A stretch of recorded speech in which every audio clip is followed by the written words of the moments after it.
Olá, colegas tais! E lá vamos nós para mais um vídeo a respeito do que aconteceu, né, no fórum da CIS, né?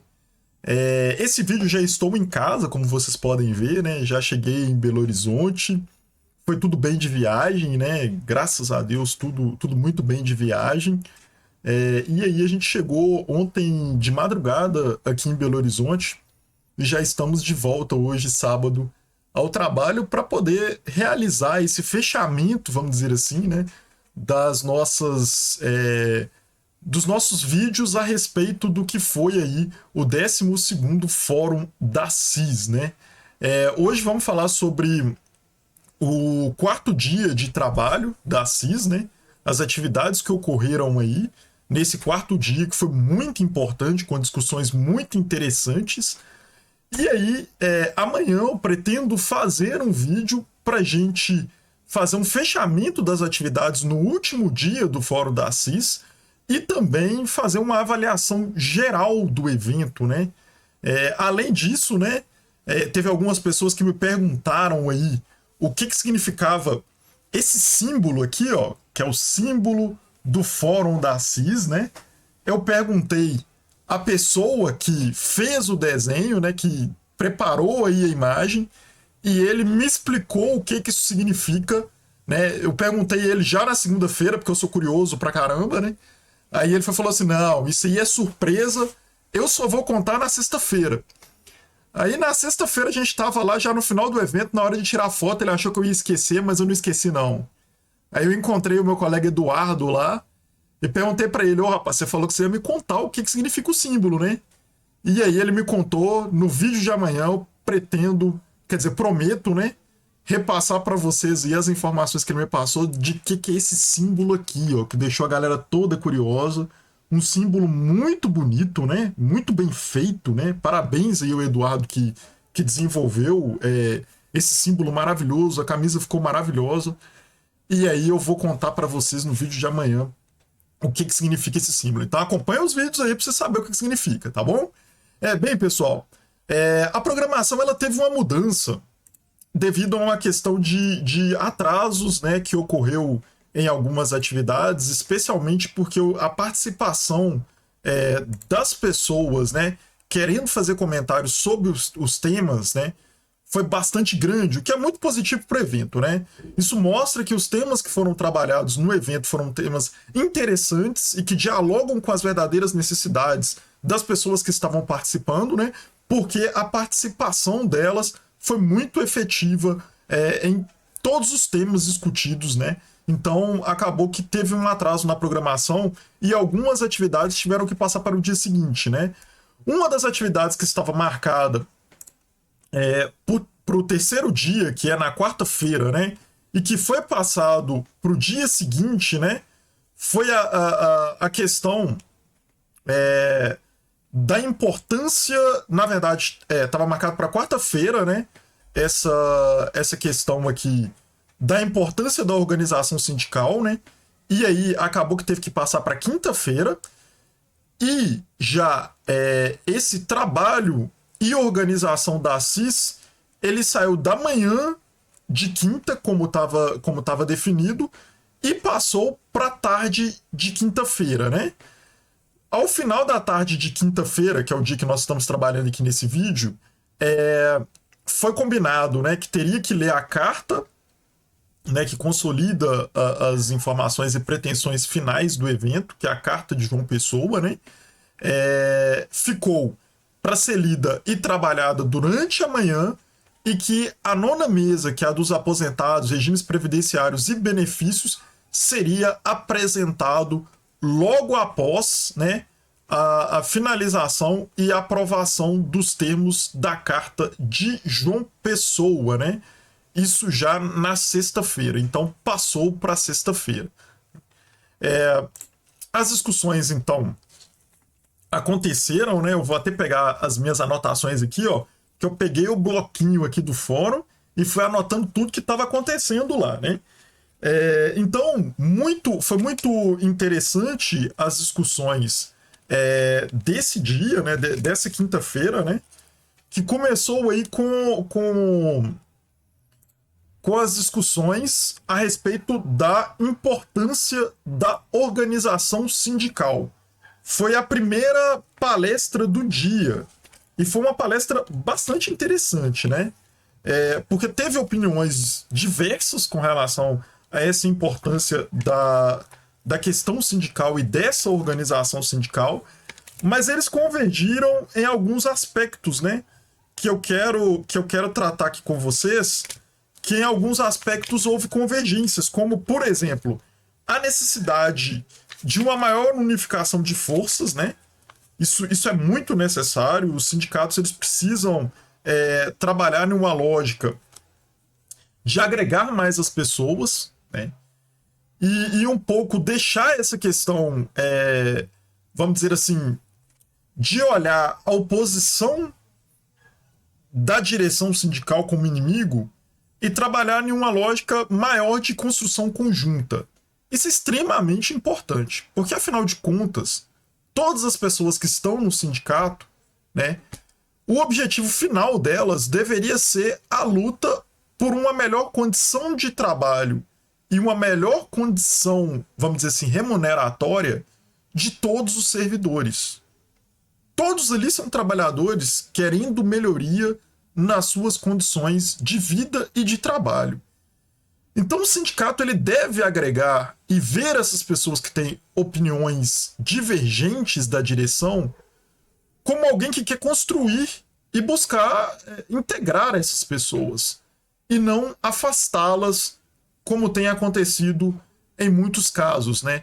Isso é ruim para toda a categoria, porque quando você olha parte das pessoas que estão lutando ali por melhores condições de trabalho e melhores condições da própria organização sindical, enfraquece a luta de uma forma geral. Isso é muito ruim. Nesse momento, a gente está sofrendo diversos ataques, né? Especialmente do Congresso Nacional com relação à questão da reforma administrativa. E a unidade, nesse momento, vai ser essencial para a nossa luta. Para a gente barrar essa reforma administrativa, tem que estar todo mundo com o mesmo objetivo, tem que estar todo mundo na luta. Então, se em todos os momentos da história essa união e essa luta sindical ser com todas as pessoas, independente de grupo político, de ideais políticos, nesse momento isso é essencial. A união é essencial. Isso foi muito falado nessa palestra da importância da organização sindical. Nesse momento a gente precisa de unidade. O nosso inimigo não está aqui entre nós. O nosso inimigo está lá no Congresso Nacional, que está doido para destruir todos os direitos dos servidores públicos através dessa reforma administrativa absurda, que só quer precarizar os serviços para toda a sociedade, para que eles possam reduzir os recursos que vão para os serviços públicos, para que eles possam aumentar os recursos que eles jogam fora, que é dinheiro nosso que eles jogam fora através dessas emendas parlamentares que são desviadas, em sua maioria, para que eles mesmos peguem uma parte desse dinheiro. Então a luta nossa está contra o Congresso. Boa parte daqueles deputados e senadores que só pensam neles mesmos e não pensam em serviços públicos de qualidade e nem pensam em reverter para a sociedade os impostos que nós pagamos e eles usufruem na maioria. Só que eles não querem usufruir só uma parte dos impostos que a gente paga. Eles querem usufruir de tudo. E para isso, eles querem aprovar uma reforma administrativa que tira os recursos de toda a população para que aumente ainda mais os recursos para que eles mesmos possam se beneficiar. E para a luta, para a gente conseguir reverter tudo isso, é só a união de todos os trabalhadores, independente do aspecto político, do grupo político, todo mundo tem que estar unido nesse momento de uma luta que tem que ser unificada, né? Entre outros pontos aí que foi discutido nessa questão nessa questão aí da organização sindical, tô só achando aqui nas minhas anotações aqui, gente, as informações, mas foi falado, né, que os resultados da greve todos esses ganhos que a gente teve na greve, né? Essa reestruturação da carreira, as porcentagens que a gente ganhou aí de aumento salarial, a própria questão do RSC que está por vir, tudo isso, as acelerações automáticas que a gente teve no processo de transição, tudo isso só ocorreu por causa da luta e por uma ação sindical. Tem gente que critica muito o sindicato, né?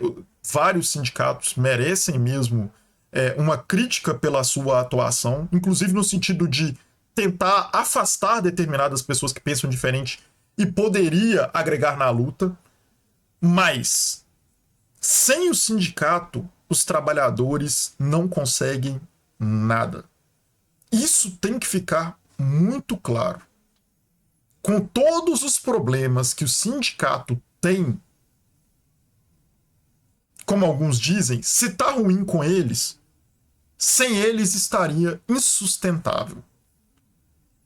Então não cabe a gente ficar pregando o enfraquecimento do sindicato, independente da forma que ele atua, independente da direção que ele tem, independente desse sindicato querer excluir algumas pessoas das principais discussões ou não.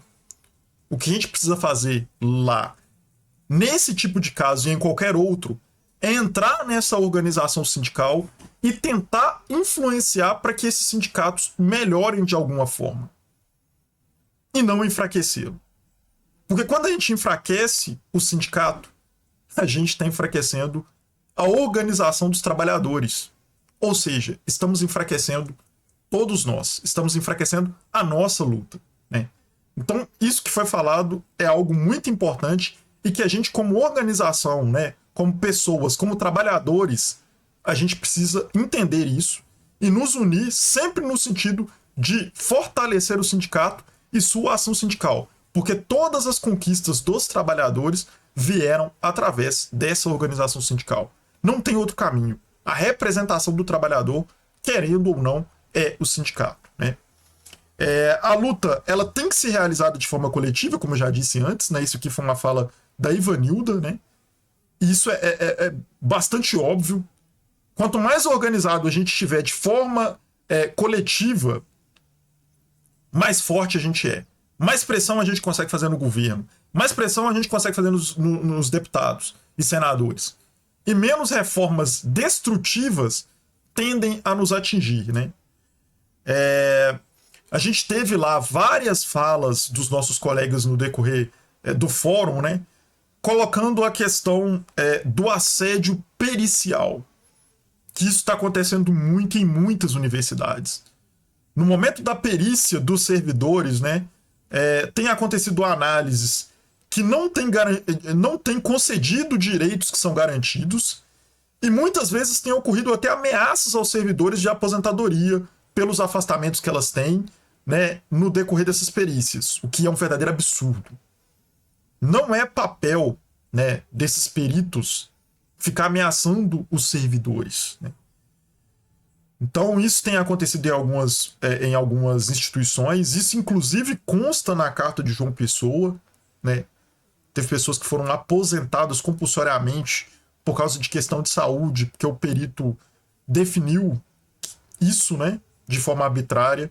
Então, assim, é algo que os sindicatos têm que começar a trabalhar e chegar mais próximo, né, porque esse tipo de luta aí, ele tem que ser realizado pelos sindicatos, que são ali os responsáveis por defender os nossos direitos como trabalhadores, né. Falaram também sobre os desafios do sindicato na atual conjuntura, né, a dificuldade de mobilização, né, mobilização para as novas gerações não é algo que tem sido fácil, as pessoas não se mobilizam, né? A gente passou por vários processos aí, de evolução das carreiras e tudo mais, do mundo do trabalho, do modelo de trabalho, e assim, a juventude está mesmo muito acomodada. A gente vê que os jovens muitas vezes pensam de uma forma muito individual e às vezes não juntam ali, não se unem para poder desenvolver o coletivo, né? Isso é um problema, é uma dificuldade que os sindicatos têm hoje em dia, né? porque o mundo do trabalho mudou também bastante, isso impacta, né? O PGD foi colocado lá como um dos pontos que os sindicatos têm que trabalhar em uma lógica de entender esse processo também do PGD, né, como fazendo atividades sindicais híbridas, para poder ter uma atuação das pessoas tanto de forma presencial quanto aquelas que estão no PGD, né?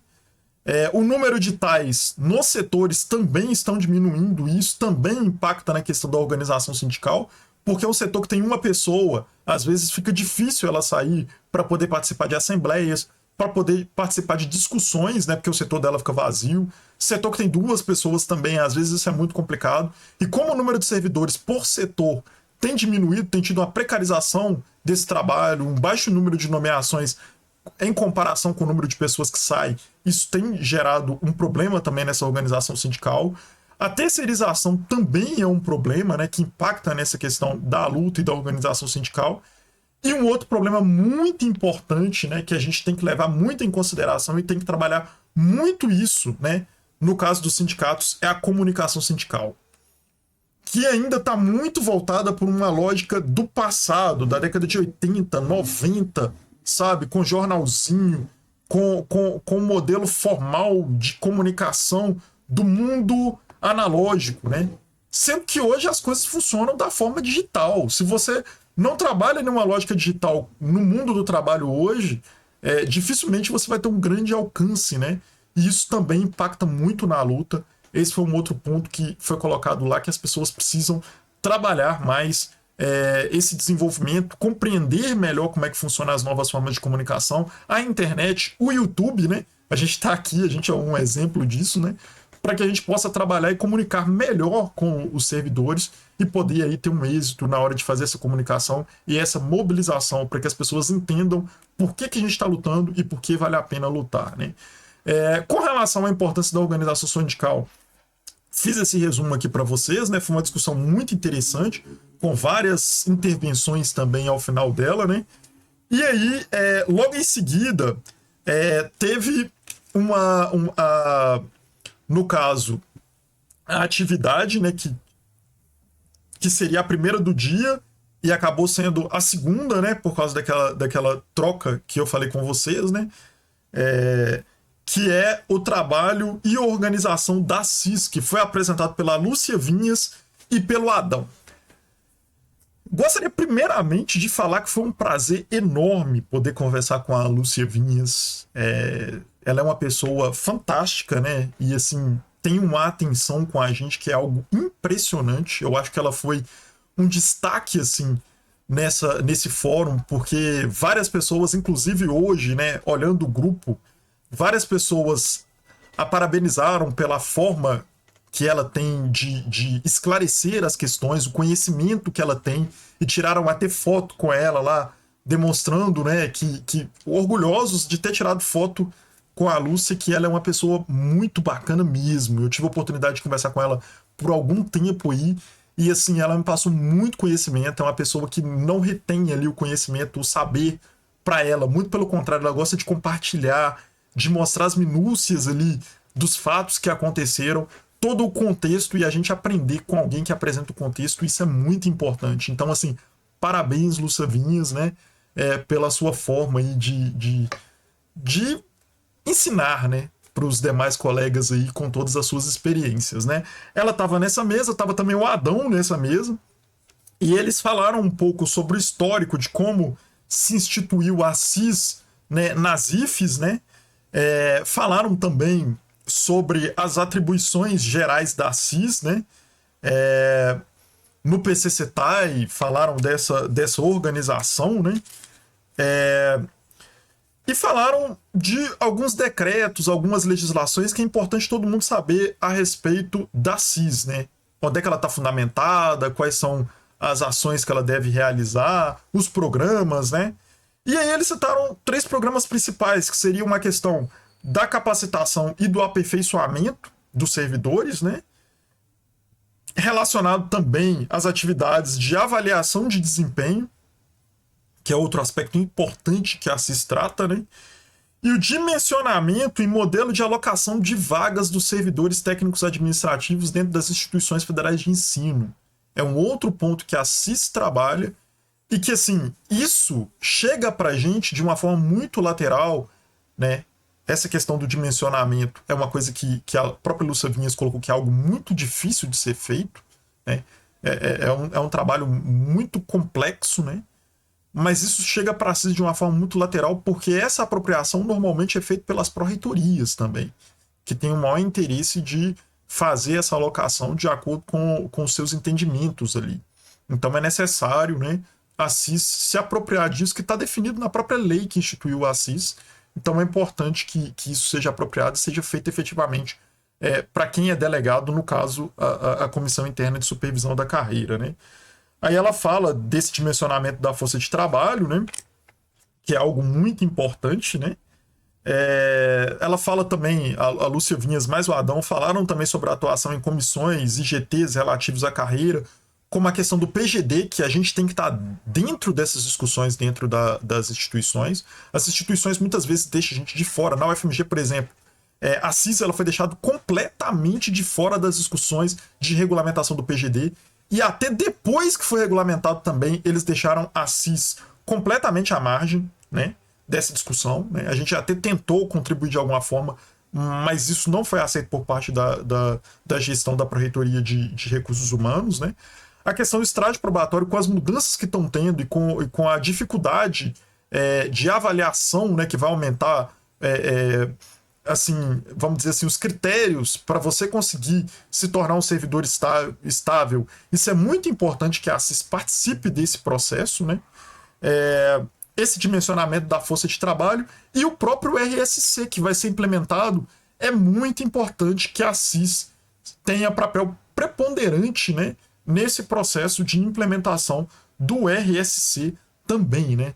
Eles falaram sobre essa questão da obrigatoriedade agora em estágio probatório dos cursos da ENAP, né?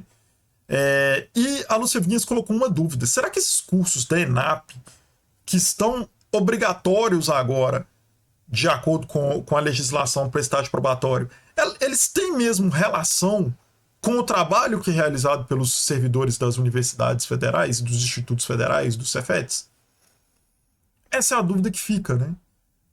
O governo coloca essas coisas de cima para baixo, e aí as universidades são obrigadas a acatar e não abrem margem ali para as universidades poderem trabalhar as suas próprias formações com esses servidores, o que é muito ruim. Inclusive está no termo de acordo de greve que as universidades teriam autonomia para oferecer esses cursos, né?